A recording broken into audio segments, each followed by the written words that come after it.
Hi, I'm Virus. I play guitar, and that's kind of what I enjoy doing the most, and proud to be here. Thanks for having me. He also likes romantic walks along the beach, and he's a what sign are you? Cancer. He's a Cancer, ladies. Just like, Right there there. you go. Here, you can get. I'm Will, Virgo. I prefer my pizza well done, and I like my wife in black lingerie. He also happens to play drums. Oh yeah. Yeah, in case you missed that. My name is David, and I am a certifiable psychopath. And but When we started Kiss. yeah. My experience, which is vast. I sing. I do a whole bunch of other things, but my passion is the stage and singing. And we are Device, and the three of us have come from some fairly formidable backgrounds. Will formerly of Evanescence and about 20 other bands, and well, still, sorry, not formally. I might as well say the same thing about Disturbed, which would be just as wrong. Forgive me. Okay, we rewind back, and it's Will Hunt, who also plays for the fantastically successful band known as Evanescence, and Mr. Virus over here, who is also still playing with the wonderful project known as Dope. And I also still front the amazing Leviathan known as Disturbed. Now we've blown it up at, hey, and that was Chad from Mudvayne and from Hellyeah. Another And successful band. yes, many Vastly successful, vastly successful. Yes. So that's who we are and what we do. I'm sure each guy has their own individual influences. When it comes to Device, the record was actually written by myself and Gino Leonardo, this particular record. I look forward to writing the next one with the two gentlemen you see flanking me here, who are incredibly gifted songwriters in their own right, and I think we're going to make some amazing stuff together. But regarding my work with Gino is a student of the Wax Trax era of Chicago, old school industrial. He used to play with a band called Filter. So that's really what inspired a lot of the electronic palette and the sound design that you hear inherent within Device. As far as, from a vocal perspective, thankfully, I have a fairly recognizable and distinctive and identifiable voice. It's been married to this project in a very unique way. I've definitely been able to go in some different directions vocally than I ever had the opportunity to do with Disturbed, which has been a very liberating and eye-opening experience for me. I think that the three of us continue to develop as a live entity. We continue to grow in strength and proficiency with one another, and we continue to learn from each other. So it's just a continued experience and pattern of growth, if you will.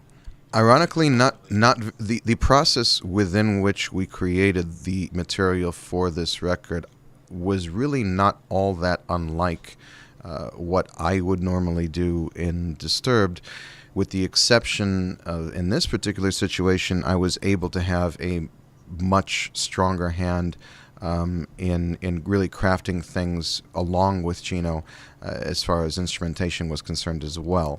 He was very, very easy to work with and very, very receptive to suggestion, and came up with so many brilliant ideas in his own right that there was a lot that I didn't even need to suggest. Certainly my songwriting partner in Disturbed, Dan Donegan, his brilliance is very well known. He's a riff master. I have learned so much from him over the years, and it was part of what I learned through being in Disturbed that enabled me to be as efficient and effective as I was in working with Gino.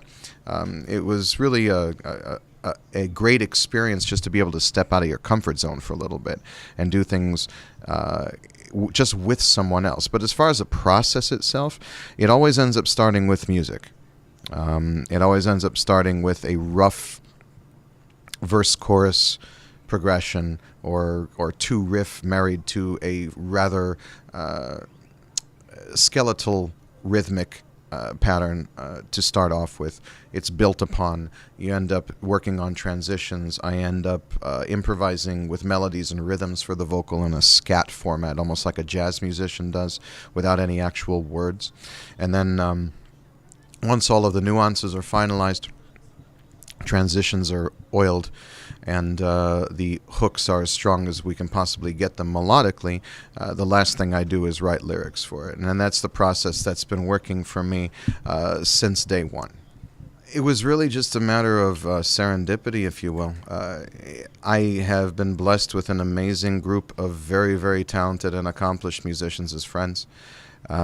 It was really the tail end of the mix. We were 2 days away from finishing all of the mixes on the record. Everything had been completely tracked. Everything was done with my vocals and our instrumentation and no guest appearances of any kind. The only one that was intended to be a collaborative piece or to have a guest piece in it was the Ozzy Lita cover with myself and Lizzie Hale. And I had reached out to Serge and Tom, who are old friends of mine, who we get together very often when I come through Los Angeles on business, about us potentially doing something together. We had always toyed with the idea, and it was actually, like I said, 2 days before the end of the mix that Serge actually invited myself and Lena and Gino, who was in LA mixing the record with us at the time, and actually Tom Morello came over as well to his home, and him and his wife Angie made an amazing dinner for us, and we sat down and started talking a little bit more about the music, and it was actually that night that we ended up finalizing their arrangements. The next day I was invited by my friend Glenn Hughes to his book, to his autobiography release at the John Varvato store in Malibu. And he played this acoustic set and knocked it out of the park with the passion and precision that only he can muster. And I was feeling ballsy, and I asked him, since I already had, Tom and Serge on board and was already talking about, we already had the timing set to get Leslie's stuff done as well. Why not ask the legendary Glenn Hughes to see if he'd want to actually sing something on the track that I actually wrote for my wife? And he, thankfully said yes.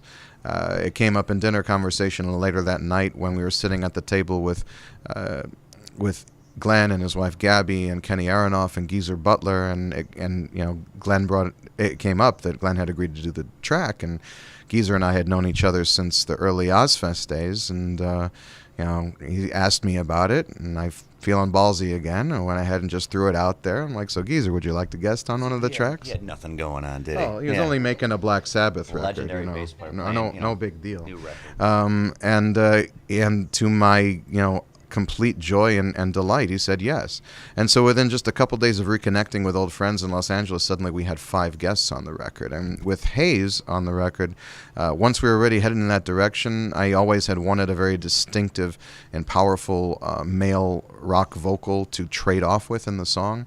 And so there's nobody who fits the bill nowadays better for that than Mr. M. Shadows, who's a dear friend of mine as well. And so that kind of completed the circle of things. And that all came together at the tail end of the process, and it required recalls to throw all of their sessions in. I got to actually track 2 of them. I got to track Lizzie, and I got to track the legendary Glenn Hughes. And those are 2 moments that I will always remember for the rest of my career. Let's just say that it's something that we knew we could own. And it was a ballsy move. It takes some guts to try and cover Zeppelin. And we figured, you know what? Let's not give them what they expect. What they expect is for us to do what we've done. And we're not ready to start promoting that song yet anyway. So let's give them something fresh. Let's throw a curveball at them. And so we decided it literally came together the day we were there. We only rehearsed it once and then went and performed it together. So yeah, that just goes to show and to prove a testimony to all of the guys in Hailstorm, to their level of proficiency as musicians, to be able to pick it up quickly, and for us to just have a genuine love for doing what we do. It felt very strange, to be honest. It was rigged. The great thing about the Revolver Golden Gods Awards is that it is a fan-voted award, right, which is always very, very.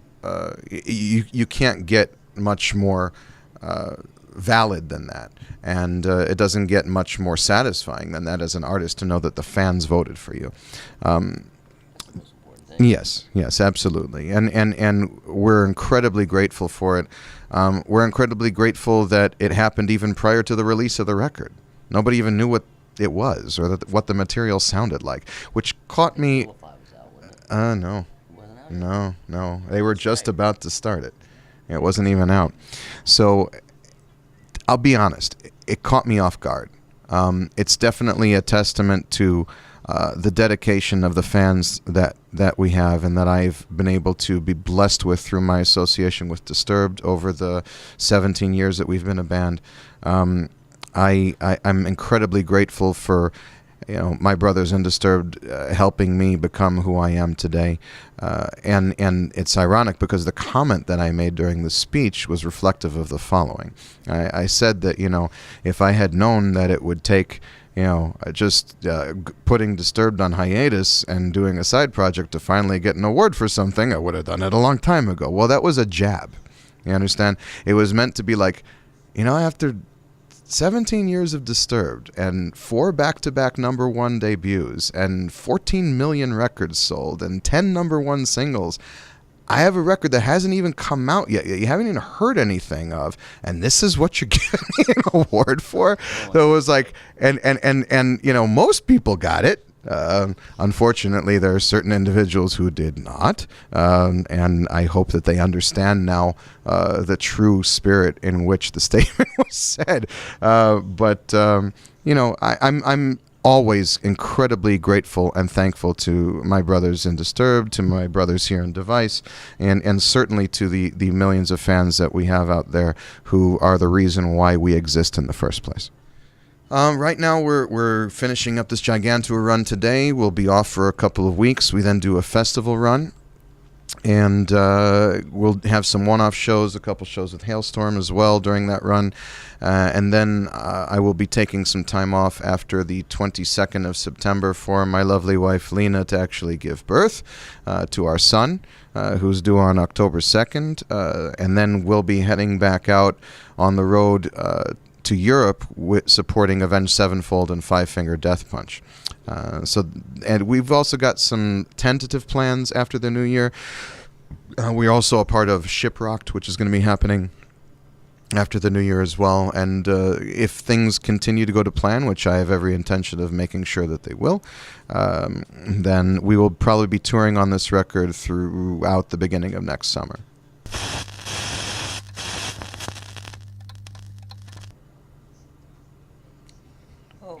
Life is like this little green globule. And you're just moving about it, right? So, like, for me, life means many. That was good. I'm going with that. That sounds great. When we started, life, to me, life is finding your purpose and executing it, and realizing it and harnessing it and not wasting it. Otherwise, it isn't life. It's just existence. When you vilify, you begin to nullify everything that we've ever done. You're fucking with my head as you vilify all I've ever given.